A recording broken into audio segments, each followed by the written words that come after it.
I'm delighted to have this opportunity to be able to talk to you because my life, when I look back at it, and it's a long way to look back. I'm 83 in my next birthday, which is coming up very soon now. And I wrote a book about it, Flash of Soul. And when you go right back to the very beginning part of it, you find out that I actually went to a hotel school where I learned the basic classics of French cuisine, which was very much in those days. And it's always very important to be able to know something and know it in sufficient depth, so that when you give instructions to other people later on in life, as I had to do as a general manager of a four-star hotel, it wasn't that I didn't know. I knew something.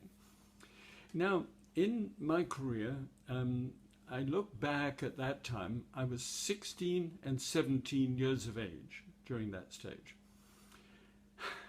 And it's so important. I can still remember the chef instructors and the environment and everything else that was at that time. I was not a particularly good student, but let me tell you, I can remember it very well.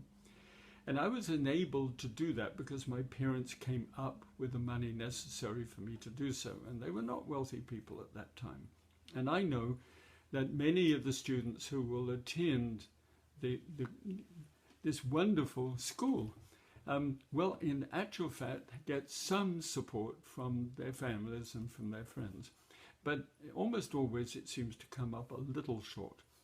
And so if there's a scholarship fund which just provides and can fill in that gap, which would mean they could come or not be able to come, that's a godsend at that time, especially within the Christian environment that we're serving.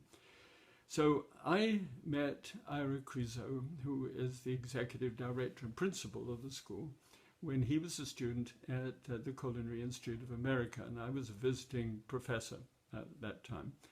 And I had also been an adjunct professor at the Cornell Hotel School, which is one of the preeminent hotel schools in the world.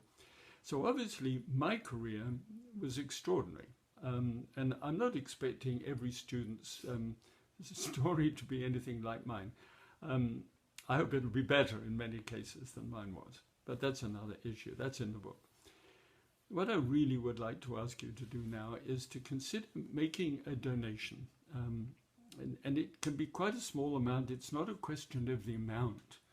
It's a question of what in the contribution it will make, it will go into a fund, and the fund will then administer to fill in the little gaps which are needed so that the student can come.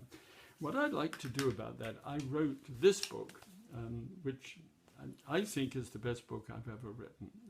It's very detailed and really quite extraordinary. And I won't give you all the details about it now except this. I would like to sign this, autograph it personally and date it, and give it to you or have it given to you. I've made donation of this book to the school, and then they will pass that book on to you.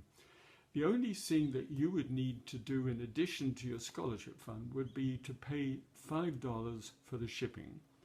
And that will mean that every single cent that you donate to the school will go for scholarships. And you will have added the $5 just to make sure that nothing is taken out of that scholarship pool at all. Okay? So this is ready for you, and with my signature and my great, great thanks for what a generous, wonderful thing that could be. And if you do make that donation, would you mind doing one thing? When you sat down to write the check, would you laugh at the same time that you sign it? I know. Just go. God loves a cheerful giver.